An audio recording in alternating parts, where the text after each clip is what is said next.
Okay, good morning, everyone. Thank you for being here. This Tuesday, 18 is crazy how time goes so fast. We are already more than the middle of April, so it's crazy. So I'm Sofia Bahana. Most of you already know me. With the Minority Business Development Agency, we please take into account that we support minority-owned businesses, any size of, it could be a startup or it could be a bigger business. And anyhow, we support you guys. And we have kind of like three main areas of concentration besides one-on-one consulting with the business. And we have access to contracts, access to capital, and access to markets. So if you have any questions, please reach out to us. We're happy to support. And we are, glad to have our partner, the SBDC, Fran Fernandez. So please, Fran, go ahead and introduce how great the SBDC does for the small business. Very good. Thank you, Sophia. Good morning, everyone. As Sophia said, my name is Fran Fernandez. I serve as director of the Small Business Development Center at Central New Mexico Community College, the SBDC at CNM. Just want to take a few minutes to share with you how my organization does serve the small business owners in the community. A little background, the New Mexico Small Business Development Center program was founded in 1989. We've been serving small business owners across the state for over 34 years now. We have 18 small business development centers across New Mexico, and our skilled staff is comprised of 63 business professionals that have business management experience and business ownership expertise. The New Mexico Small Business Development Center program is funded in part by the Small Business Administration and the New Mexico State Legislature, and we do operate through a cooperative agreement with Santa Fe Community College to provide services to small business owners in the community. Our center's host institution is CNM, Central New Mexico Community College, and we proudly serve our clients located in our service areas of Bernalillo and Sandoval counties. Our mission is to develop skilled entrepreneurs and strong businesses in our state. The Small Business Development Center at CNM provides counseling and training services to help small business clients start their businesses, grow their businesses, and most importantly, to stay in business. Some of our client services include our no-cost confidential business counseling. We assist clients at all stages of business development. We provide technical startup assistance to help our clients understand those steps to starting a small business in the state. We do work with existing businesses to help them continue to thrive and grow. We provide business and marketing plan assistance from just getting started to reviewing completed plans. And we review available funding options and help assess the best options for our clients. We can also help our clients access market and industry research as part of the planning process. We do have several tools available, and we offer bilingual counseling and support services for our Spanish-speaking business owners in our community. To help our clients become skilled entrepreneurs, we do offer low to no cost business education trainings and workshops through our online training portal. And we also have a YouTube channel. So a lot of our trainings are recorded so that business owners can review and access at any time when they are available. Sometimes it's hard as a business owner. How do you work on the business when you're working in it? So we do realize that, and having a YouTube channel is great so you can access at any time. So as you can see, there's many advantages to working with a Small Business Development Center at CNM and our community partner, the Minority Business Development Agency, as we all want to help you and your small business succeed. So, I encourage you all visit our website at www.nmsbdc.org to learn more about our program, and you can register online for our services and counseling and trainings. And you can also reach us there at the main number or send us an email. We all want to help you and your business succeed, and we're available to help you. And with that, I would like to introduce our featured speaker today. Her name is Shay Meagle. She's with Law for Small Business. And she's here to talk to us about commercial leases, the ins, the outs, how to negotiate. So with that, I will go ahead and turn over to Shay and take it away, Shay. Thank you. And I just want to thank both of you and all of you guys for the two programs. They're excellent resources, and I think we're really fortunate here to have those. So thank you. I'm gonna share my screen here for a second. Hopefully. Whoops.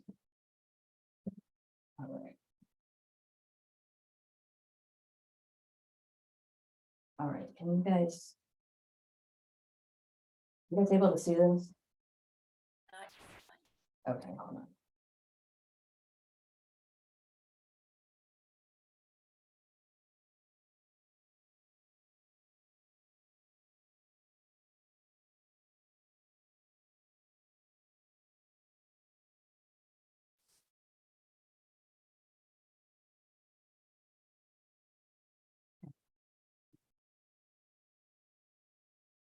Just a second, I'm sorry about this.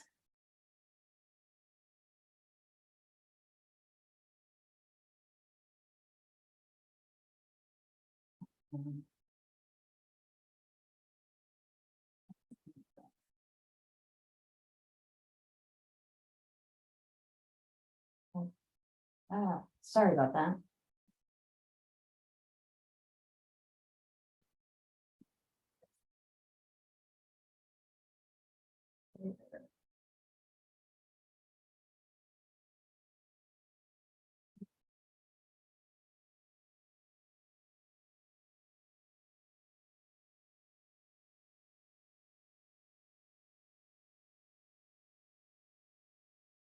All right,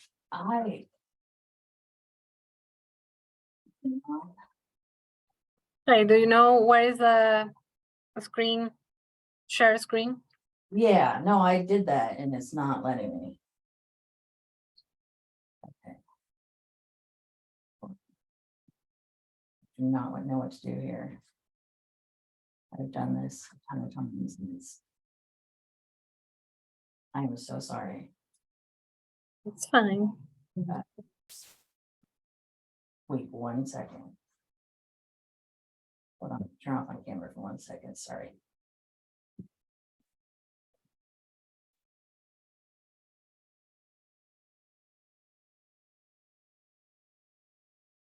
Okay, sorry about that. She is trying to figure it out.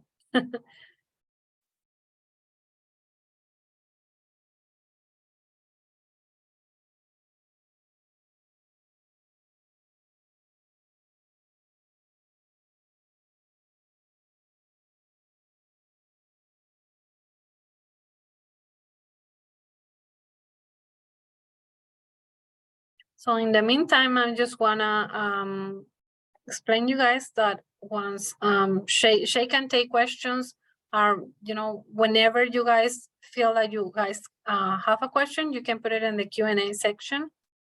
And she will review them. All right, I am going to use somebody else's computer. Hold on 1 second. I'm so sorry. Early. Okay.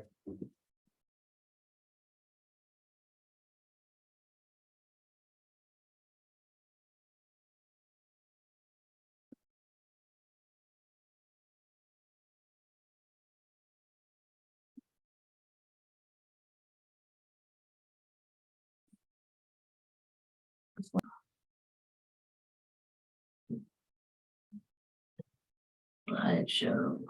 Can you see that? Yes. Yes. All right, so we're going to go to.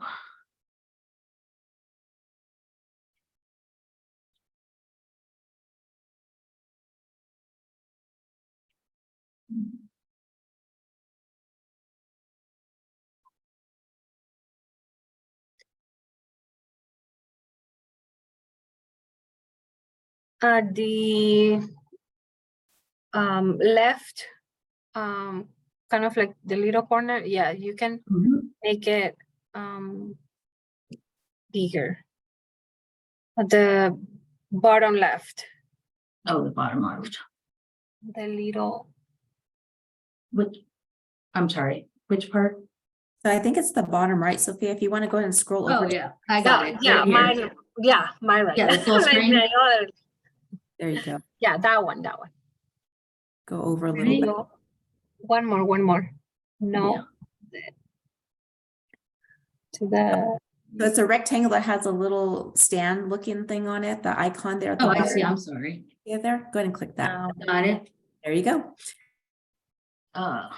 But Hold on. Oh, dang it. But I didn't start the slideshow yet, so I need to bring it down a bit and then start the slideshow. I'm so sorry. Okay, got it. All right. So sorry about that, guys. All right, can you all see this? Yes, we can see it. Yes. Okay, sorry, I'm so sorry about the technical difficulties. So anyway, I'm here, as they already said, probably, 40 times while I was gone. I'm here to talk about the ins and outs of commercial leases and how to negotiate them. So the first important thing is to know your, get familiar with the commercial lease terms, and they're kind of confusing, and it's good, actually, everybody, including the attorneys and everybody else, has to look them up every time a commercial lease comes up. But there are different kinds of leases. Full service, tenant pays just base rent, and that's it. Gross, you pay one rent free that kind of includes everything. Modified gross, base rent, but then after a year, it takes on a proportionate share of property costs. Absolute gross, all operating expenses for property paid by the landlord. Single net, here, tenant pays rent plus property taxes. Double rent, the tenant pays rent plus building insurance and property taxes. Triple net, the tenant pays all expenses of the property, including property taxes, building insurance, maintenance, utilities, etc. That's usually if you're running a whole business, a whole building. Turnkey, that's not really a kind of lease, but that just means that the landlord has to pay for and handle all improvements, just leaving some minor expenses. These are kind of just terms of art that you're going to run into when you're looking for a space to lease. When you look at the ads, when you're talking to a broker, they're going to say, oh, it's a modified gross or triple net. They're going to throw out these terms like it's no big deal, but it's really a huge deal because it's going to make a difference in what you pay. And it can make a difference, in whether or not the price they list, the rent they list is actually the amount you're going to pay, or you're going to end up paying a little or a lot more than that. So it's important you're familiar with these terms. That being said, keep in mind that the broker doesn't necessarily, or the landlord doesn't necessarily know what they're talking about. So, and I've seen leases that are even labeled triple net lease, or a modified gross lease that aren't that. So you want to be familiar with these terms, but also you still need to read the terms of the lease to see if they are what they say they are. Just because something's advertised as a full service lease doesn't necessarily mean that's what they are, because they could be, a lot of things are, it says full service, meaning you expect only to pay your base rent and no part of the, any of the property expenses, but they built them in some other way. But it is important that you make yourself familiar with these terms. The first thing that you should consider when looking for a lease is or when negotiating a lease is to make sure the lease term is not too long, especially if the business is new. You don't want it too long that you get stuck with it for longer than you need or you want. You don't want, if the business is new and you don't know how it's going to go, you don't want to get stuck with that lease for longer than you need or want, or if there's a chance the business might not work out and you have to breach the lease.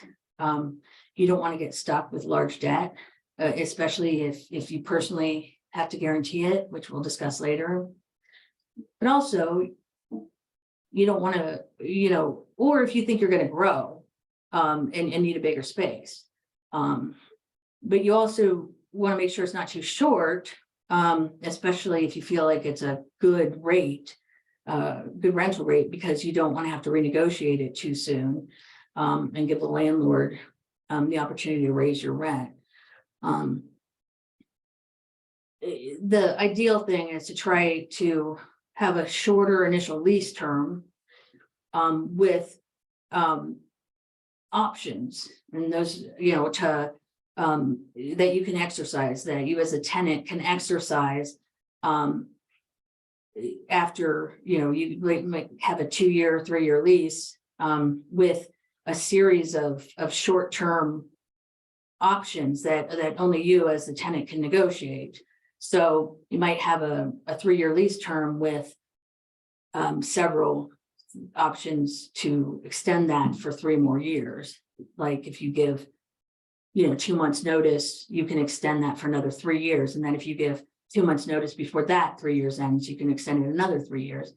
And the important thing with that is to know what you're going to be paying. So a lot of times the landlords will do that, but then say, you can have an option to extend it for 3 more years, but it will be at the market price.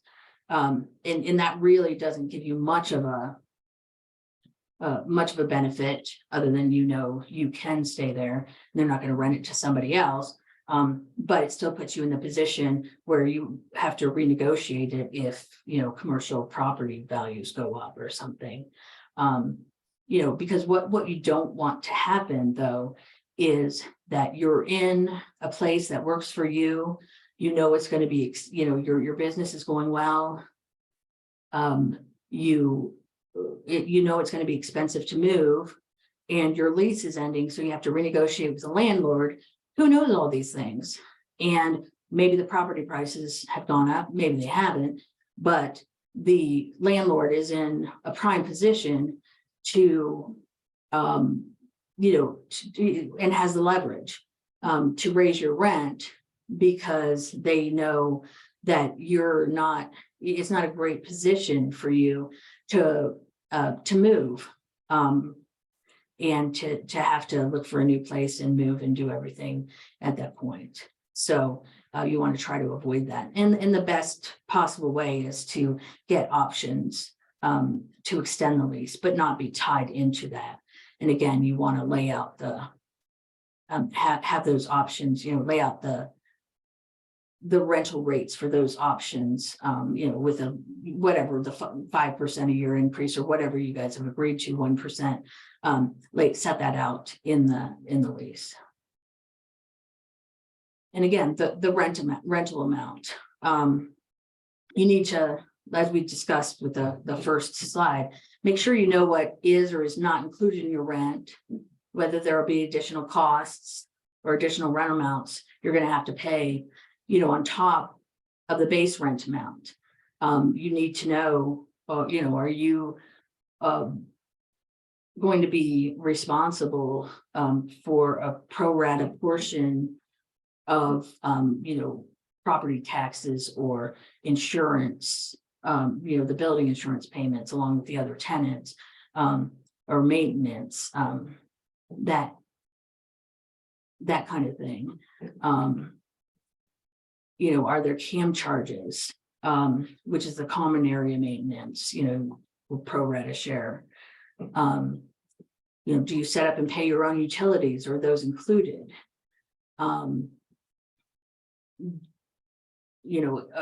There are all sorts of things. Sometimes, the amount you're going to pay, but, and they advertise it as, so much a square foot, but in reality, your space is, and then they designate, the space as, X number of rentable square feet. But then it's a different amount of usable square feet. And a lot of times they screw that up in the lease. They don't designate it correctly. And really, you're paying rent on, as though your space were a lot bigger, because they just add on for the rentable square feet, so that you really are paying a portion of the common charge, common area maintenance and other charges. But instead of just adding on amounts, they just, allocate more square footage to your space. Sometimes they do both, actually. But when I say pro rata amounts, usually if you have to pay a portion of the costs associated with the actual building or shopping center or whatnot, that's if you aren't renting the whole building or the whole center or whatever the landlord owns. If you're just renting one office or one part of the shopping center, and there are other tenants renting the other areas, if you're going to have to pay, if they're adding on expenses associated with the building maintenance or building expenses, property taxes, that kind of thing, they'll split that up among all the tenants in proportion, in the same proportion of your square footage, as to the entire square footage. So if you have half the square footage of the entire building, then your pro rata portion would be 50%. But these are really important things to know, right off the bat, because when you originally see it, advertised or in the, wherever you're looking or whatever the broker gives you, it's not going to say that. Also, make sure you're aware of the rent amount increases. If they do or can increase each year, every few years. I mean, sometimes you're lucky and what the amount you pay in the initial year is the amount of rent you're going to be paying every year during the lease term. But usually, what the landlord wants to do is you pay X number of dollars for the first year, Y dollars the second year, Z dollars the third year, and it's split out per month, but it goes up a little bit every year. And you want to be mindful of that. Don't just look at, oh, we can afford this now, and be realistic. Don't think, oh, we're starting now, we're gonna be doing so well next year, we're gonna be able to afford this, because it really, keep in mind, it really packs a punch when you're going along. Even if your business is doing really well, it really packs a punch when your overhead takes a leap, from 1 month to the next, after 12 months, and then it will do it again. So be mindful of that. As I said before, whether it's in an option or otherwise, it's usually just, in options, it usually doesn't go year to year. But if a landlord wants to put in a lease, instead of a definite amount, or saying, the rates will raise 5% or 1% or whatever, you don't want the landlord to say, oh, it will be increased to, or increased or decreased to the market rate or fair market rate, because first of all, it's only going to increase. They're not going to let it decrease. And second, that just leaves you, wide open. And especially if it's in the lease itself, there's going to be no, you can't get out of it. Another consideration when you're going to consider this, when you're looking for a property, looking for a location, and you need to consider this when you're negotiating the lease. If you need to look at why you're choosing that property. If you're choosing that property and location, because there are other stable tenants, like say it's a shopping center, or even if it's a, you know, a building, whatnot, because other tenants in the building or in the shopping center, you know, they're the kind of businesses you think complement your business, or otherwise draw business will draw business to, you know, just the shopping center, and so therefore to your business. You want to make sure they stay there. Like for a shopping center, if there's a Walmart in the shopping center, so there's going to be a lot of traffic, and that's the reason why you want to be in that shopping center, because your business is going to be seen, you know, if it's a retail business, or if you want, you know, if you're in a building with a lot of other different kinds of attorneys and you're an attorney, so you think, oh, well, you know, they're going to go to this attorney for, you know, a divorce, and I'm a bankruptcy attorney, and, you know, divorce is the, you know, will lead them to bankruptcy, and so I want them to see me, you know, and that's important for you. Then you want to consider asking the, you know, you want to consider that in negotiating your lease. You know, so ask the landlord, or the owners of the businesses, you know, how many years that they have left on their leases, and talk to the owners and ask them, you know, do they plan to stay there long term? And ask the landlord to consider including a term in your lease, allowing you to opt out or end your lease early if one or more of them leave. Now for something smaller, like, you know, law offices or something, that probably would be less likely that the owner would do that. But, you know, if you're, you know, going to rent a place, if you're a retail, if you own a retail business, and you're locating in a shopping center because of the, you know, because of the anchor tenants, you know, a Walmart or something like that, then it's not unusual to put something like that in a lease, saying, listen, my business is, you know, it's going to seriously fall if the traffic's not here for the Walmart, because I'm the kind of place that you just stop in when you see it. So, you know, think about including that in.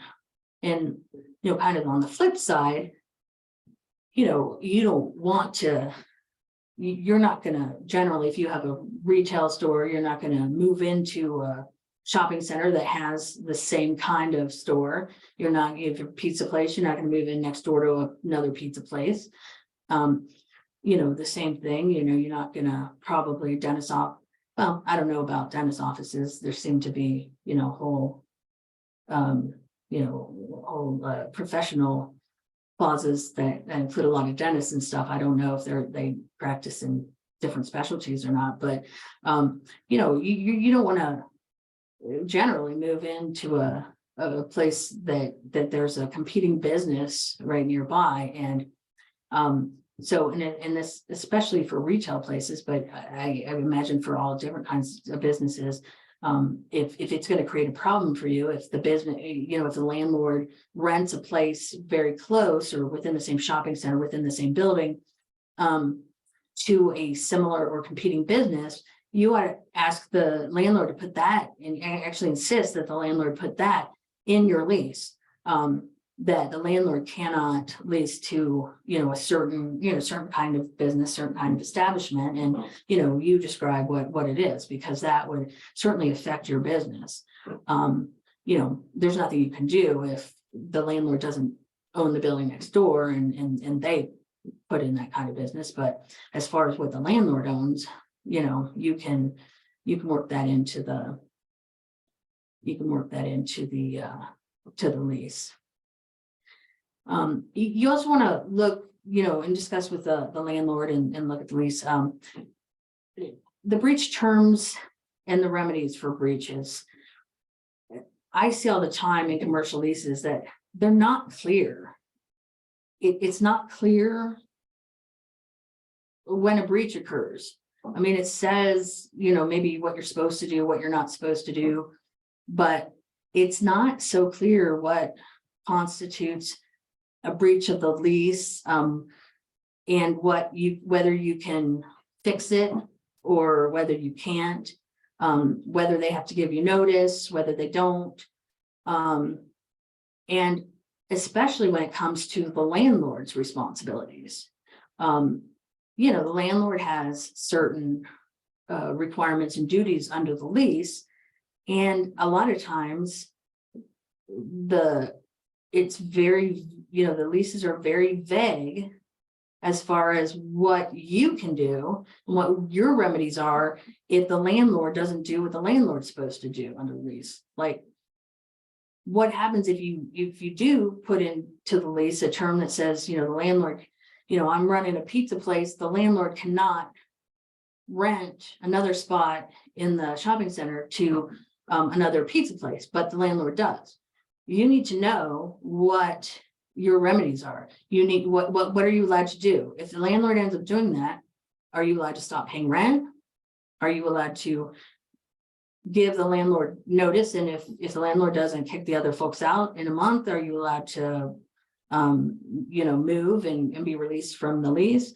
You know, what can you do? You need to make sure that's clear, because otherwise there's going to be, or there could be, a legal fight to get out of the lease, and you don't want to have to pay that money to fight that because it's unclear. And you know, make sure it's mutual.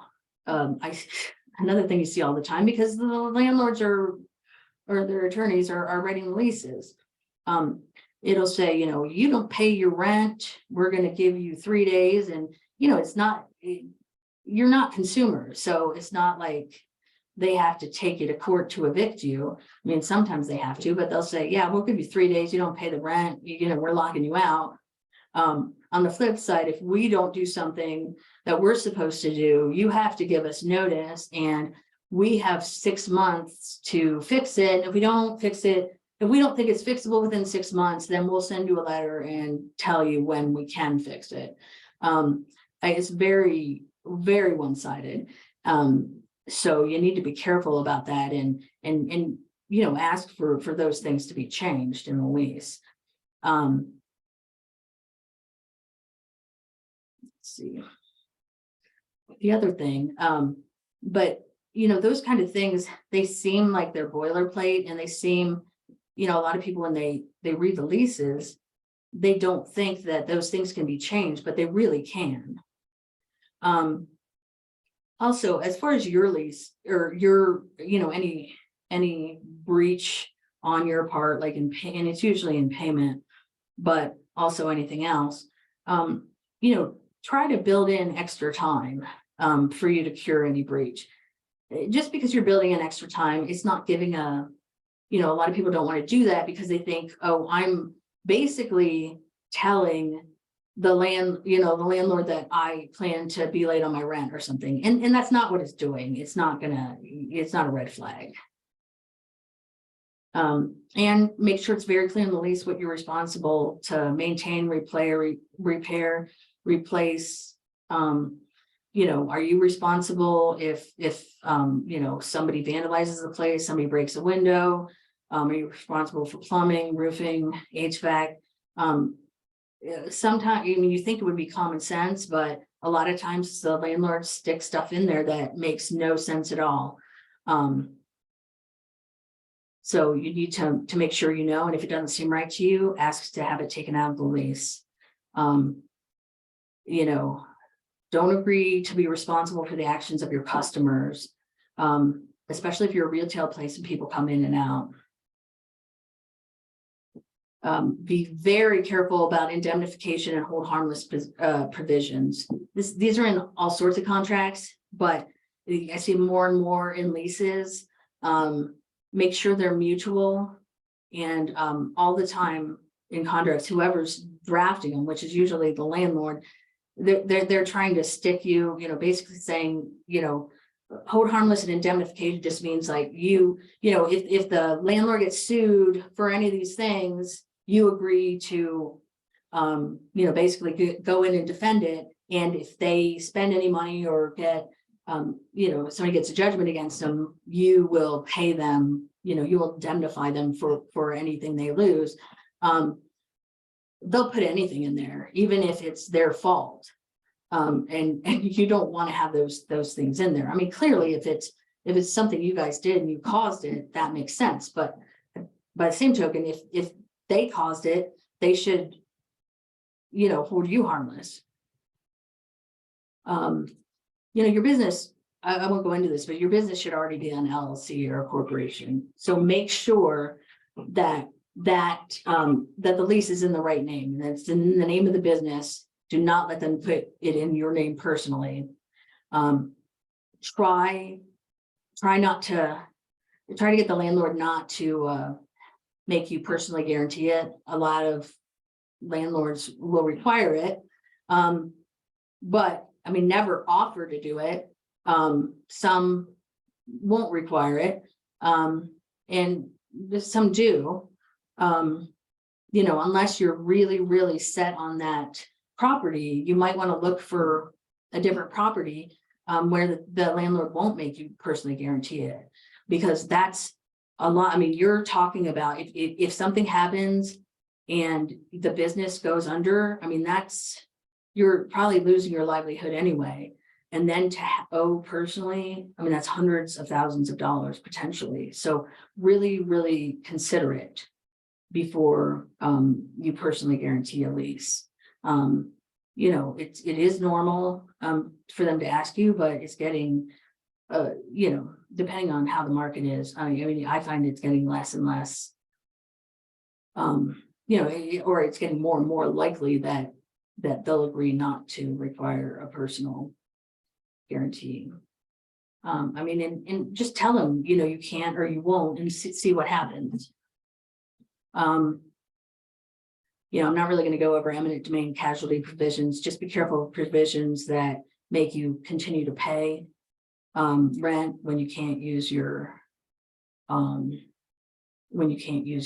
property. And also consider asking to put pandemics in, specifically in force majeure provisions, because they're, so that if you're not able to run your business because of a pandemic, you don't have to pay rent.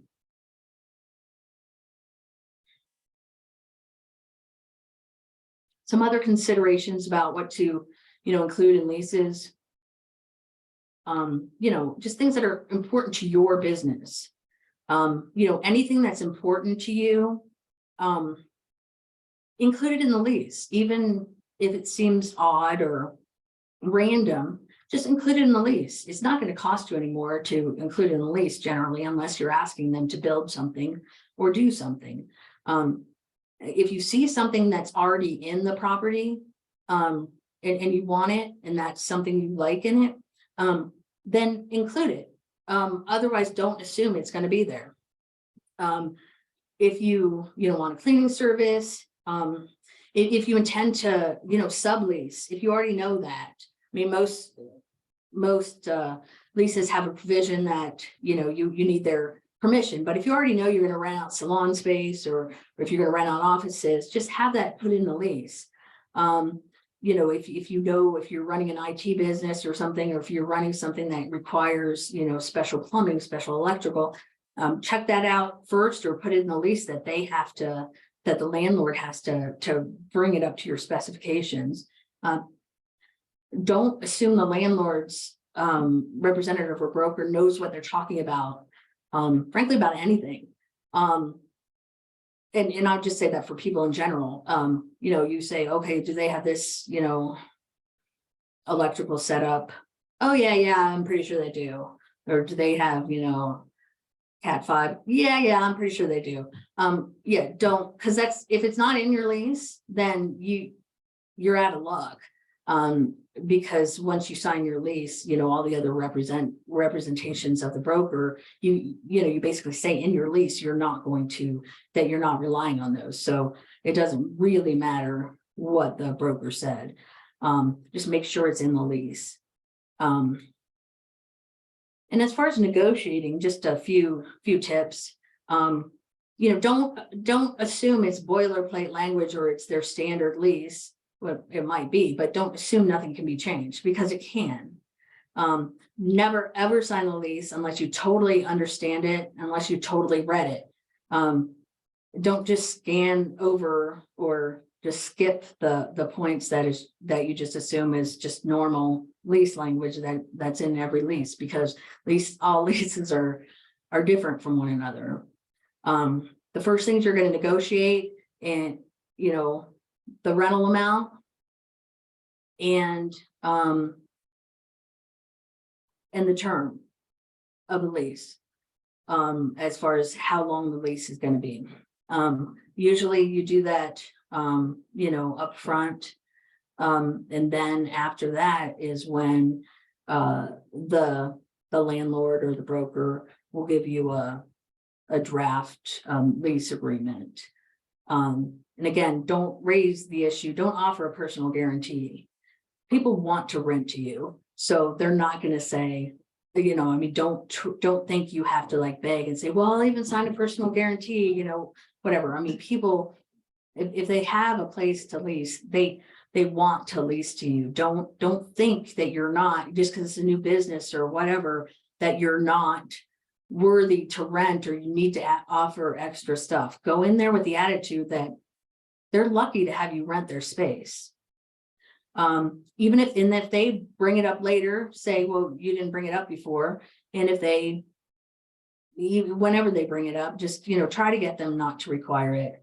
I think that's just really important. Never, ever sign a commercial lease on the spot. If they just want you to sign it, that is a red flag.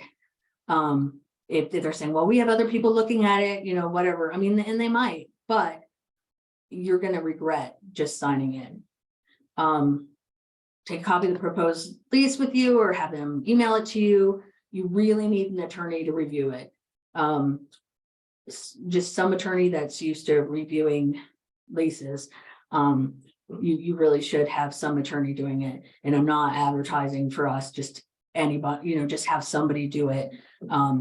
Or take it to a pro bono legal fair, just to, and I'm not sure,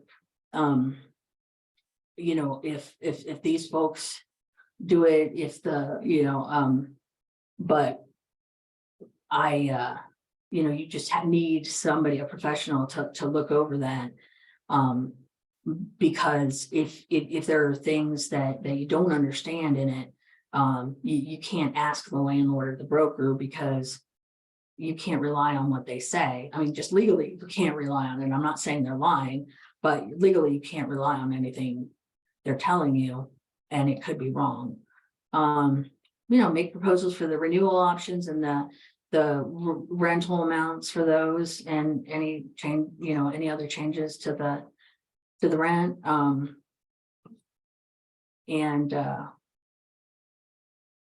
Ask for, if you're going to have to pay utilities or any other expenses, just ask to see the, proof of what they've been in the last 2 years, and just include anything in the lease that you, that you want to make sure is there. And if anything seems questionable, question it, take it out. And never buy, if you say, I don't feel comfortable with that, I don't want that in there, don't agree to it because the landlord says, oh, you know what, we just put that into all of them, we don't worry about that, we don't enforce it or whatever. Yes, tell them if they don't force it, then take it out. They can take it out. I mean, even if they're computer illiterate, they go buy them a thing of whiteout. So, I mean, this is just very, very important. And, people sell their properties too, even if they're absolutely sincere. They sell properties and they assign the leases, and the new folks coming in are going to read the leases for what they're for, what they say. So, when you can mark up a lease and just send it back, or your attorney can, and just send it back to the landlord. But make a list of the substantial items that you want, substantial changes that you want to the lease, or substantial things you want added. And make a list and talk to, and speak to the landlord or the broker about that. and say, these are the major things, we've gone through the draft, or my attorney has, or we both have. And here are the changes, we marked them down in the lease, or blame it on your attorney, or, sometimes that's easier. But here are the major things, the substantive things we want to change, and then discuss those and try to come to an agreement on those. And then usually the other things you mark up are not a problem. And ultimately it's your choice. What's a deal breaker and what's not. And as far as any technical changes, ask your attorney, what the consequences are if you leave it as is versus make changes. But, ultimately it's up to you. Just, but you need to make an informed decision. You need to know what's in the lease and the consequences of it staying in the lease, or make the changes you want, whether those are made or they're not made. So, and then once you sign it, just be mindful, you'll know what your lease says, and you'll know your rights and responsibilities, and, just keep it handy so you can refer to it, because, that'll kind of go in the back of your head, but you'll have a good idea of it, and you can refer back to it when you need to enforce your rights, or when the landlord is telling you something that doesn't seem right. So, does anybody have any questions?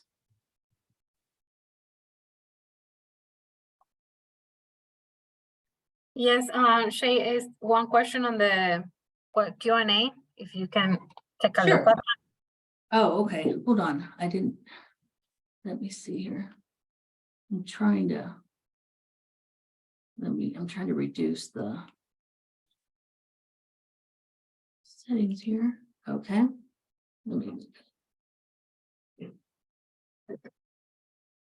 All right.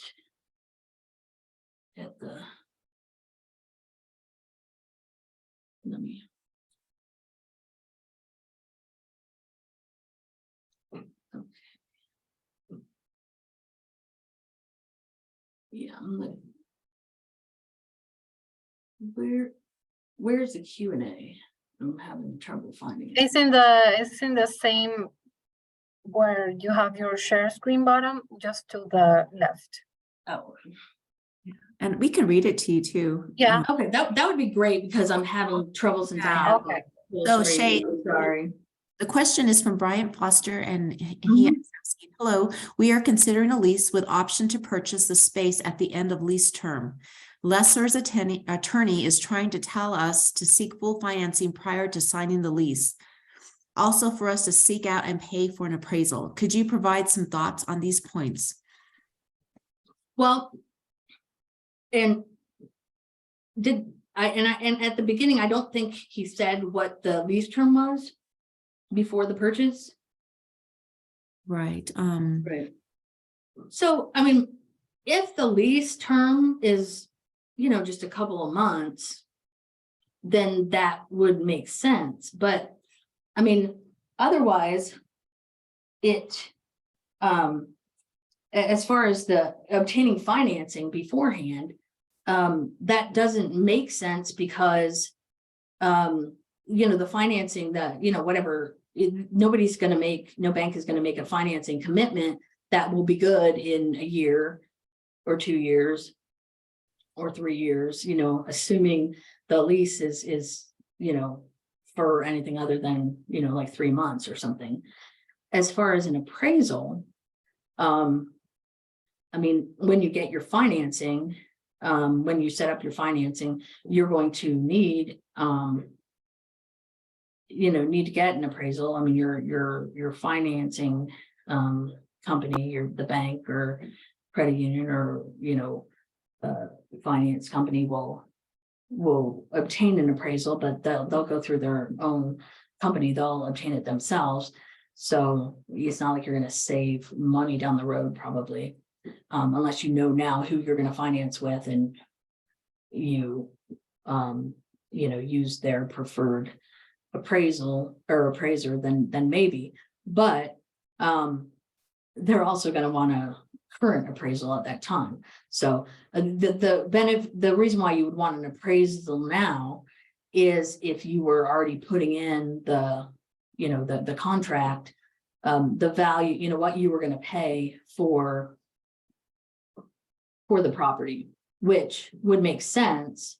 You know, so you want to know what it's worth now, if that's the value you're agreeing to pay. If you're working, you know, if you're contracting to pay, you know, a certain price, then you might want to get one. But if you've already agreed to the price, then, I mean, it is what it is. Except that you might want to, I mean, the reason for getting an appraisal is to make sure, make sure that you'll be able to get financing down the road. You know, I'm not sure the other terms of the lease, but that seems a little odd. And I'm not sure if you're doing it through a real estate contract. I would suggest you probably want to do it through a real estate contract with a, you know, a balloon payment, but yeah, some of that doesn't make a lot of sense. Yeah, he does state that it is a 1-year lease. Okay, yeah, I don't see how you could possibly line up financing now. Okay. And the appraisal, it makes some sense, but not a whole, I mean, they're ups and downs, so you're gonna end up paying for an appraisal later. Excellent. And then we do have a second question from Sure. Francisco Soto. If I tenant broke a lease early without legal proceeding by both parties, will that affect business credit score? Will business have to owe money for months not occupied? Yes. I mean, the simple answer is yes. I mean, as far as whether it'll affect the credit score, it just depends if that landlord reports to any credit bureau. I mean, if it was a landlord who owns just one building and the landlord itself, you know, itself manages the property, then the chances are that landlord doesn't report, you know, to the credit agencies. But if the landlord is, you know, owns a lot of commercial buildings, or it's the building is, or the property is managed by a management company who regularly manages commercial properties, then, you know, it'll probably show up on Dun and Bradstreet or another, you know, on other credit bureaus for the business. And they, depending on what your lease says, but generally the business would, unless there was some agreement for termination of the lease, that would have, you know, in which case you also wouldn't have it on your credit score. But if there was without some agreement to terminate the lease, then yes, the business would owe the rent up to, you know, until it became, you know, until it was rented out again. And assuming that when it was rented out again, it was rented for the same rental amount or more. If it was rented out for a lower price, then they would also owe the difference in that for the rest of the term of their original lease. Again, unless in the lease there was some liquidated damages or clause that, you know, there was a certain amount you could pay to get out of the lease. Very good. Thank you, Shay. All right. I think those are Any the other questions we had so far. Anyone else? Anyone else? Any other questions? It seems like that's it. Great. For questions. Thank you so much. All right, thank you. I am so sorry for the technical difficulties. No. You know, the one more question that just popped. Oh, sure. I think a follow-up. So you put, what courts handle landlord-tenant disputes? Well, if it could be, it depends on the amount. If it's if the amount in question is $15,000 or less, it could go to like in here in Albuquerque, you could go to like the Metropolitan Court. If it's, I think the amount might be $10,000 or less, it could go to some of the counties have magistrate courts, or you can go to a district court. And those are all state courts. It generally would not go to a federal court. And it depends what you want as well. So if you're just looking for money, then yeah, it could go to any of those. And also it could go to Metro Court if you want to kick somebody out. But generally commercial leases, they're usually dealing with more, with higher amounts, and generally you see those in district court. Or if you want to, if you want to see those, if you want to get people, forcibly remove, businesses and stuff like that. Or I guess federal courts, you can sometimes, you can handle the landlord tenant disputes in bankruptcy court, if the tenant's in bankruptcy, or I guess the landlord, so. But usually district court, but depending on the amount. Great. Thank you so much for that Okay. answer, Trey. Okay, so thank you everyone for being here and attending, and your patience, and no worries, Trey, things happen. All right, thanks a bunch. And just want to say that this is being recorded, and the record will be available later today in our YouTube channel, the New Mexico MBDA. So you can look at that, and I also can share once you have a chance, you can send me the presentation, the slides, and I can share with the attendees. I sure will. I'll do that today. Yeah. So thank you so much, everyone, and have a great day. Thanks, guys. Bye.